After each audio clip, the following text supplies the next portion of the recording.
आज इथं आम्ही या ब्रिजची जी पाहणी केली, कारण पावसाळ्यामध्ये जे खड्डे पडलेले होते त्याच्यामुळे ट्रॉफिक खूप होती ती आणि नागरिकांची खूप गैरसोय होत होती. तर आता हा जो आपल्याला 4 तारखेला खुला होणार होता, तर आज संध्याकाळी हा आपल्याला मोकळा 4च्या नंतर हा ब्रिज चालू होत आहे आणि जे आपले नागरिकांची जी काही गैरसोय होत होती ती यांची सुटणार आहे आणि हा ब्रिज खुला केला जाईल.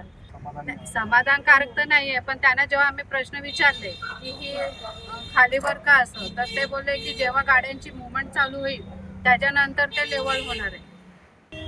तर त्याने आम्हाला सांगितले की 4-5 दिवसात म्हणजे पूर्ण लेवल होऊन जाईल आणि नाही काय झाली तर आहेतच ना त्यांना हा बंद करून परत त्यांना हे करायला लावणार आपण पूर्णतः करायला लावू. आता ह्या ब्रिजचं काम आपलं पूर्ण झालेलं आहे. आता दुसऱ्या टप्प्यामध्ये आपण वालदोनी ब्रिजचं काम चालू करतोय आणि तिसऱ्या टप्प्यामध्ये आपला प्रल्हाद शिंदे हा ब्रिज आहे त्या ब्रिजचं काम चालू होणार. म्हणजे ही जे काही नागरिकांची जी गैरसोय आहे यांना म्हणजे सुटून त्यांना चांगल्या ब्रिजचं आणि वाहन चालकांनी त्याच्यासाठी सहकार्य करावं आपल्याला, कारण 2 व्हीलरवाले आणि 4 व्हीलरवाले यांच्यासाठी हे खूप गरजेचं आहे.